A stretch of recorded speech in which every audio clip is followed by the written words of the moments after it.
Hello friends, இன்னைக்கு நம்ம channel என்ன பார்க்க போறோம்னா வடகறி. அதுக்கு வந்துட்டு நான் கடல பருப்பை வந்துட்டு ஒரு 2 மணி நேரத்துக்கு முன்னாடி ஊற வச்சிருக்கேன். அதுக்கப்புறம் தேவையான காரத்துக்கு தேவையான அளவுக்கு வரமிளகாவை வந்துட்டு 3 போட்டிருக்கேன். அப்புறம் தேவையான அளவுக்கு உப்பு போட்டுக்கலாம். இதை வந்து நம்ம நல்லா இது நல்லா நம்ம ஒரு வடை கன்சிஸ்டன்சிக்கு அரைச்சிட்டோம். இது ஒரு அளவுக்கு 2 சைடும் வந்து வெந்துருச்சு. இதை நான் வந்து தனியாக எடுத்து வச்சிருக்கேன். ஒரு குக்கர்ல 2 டீஸ்பூன் அளவுக்கு நம்ம எண்ணெய் ஊற்றிக்கலாம். போட்டுக்கலாம். சின்ன வெங்காயம் ஒரு 15 ல இருந்து 20 போட்டுருக்கேன். அதை நீங்க போட்டுக்கோங்க.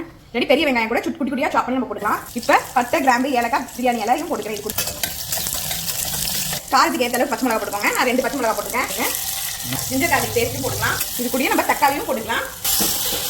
நம்ம மசாலாஸ் எல்லாம் ஆட் பண்ணிக்கலாம். ஒன்று மிளகாத்தூள் வந்து நான் 1/2 டீஸ்பூன் ஆட் பண்ணுறேன். நான் ஆல்ரெடி சிவப்பு மிளகாவும் பச்சை மிளகாவும் அதில் போட்டதுனால. அப்புறம் கொத்தமல்லி தூள் 1 டீஸ்பூன் ஆட் பண்ணுறேன். கியூமன் தூள் வந்துட்டு 1/2 டீஸ்பூன் அளவுக்கு போடுறேன். கரம் மசாலா ஒரு 1/4 டீஸ்பூன் அளவுக்கு போடுறேன். வடையை வந்து இதில் அப்படியே நம்ம ஆட் பண்ணிக்கலாம். இது ஒரு நல்ல ஒரு கலந்து விட்டு இப்போ ஒரு டம்ளர் அளவுக்கு தண்ணி ஊற்றிக்கலாம். தேவையான அளவுக்கு கொஞ்சோண்டு உப்பு போட்டுக்கலாம்.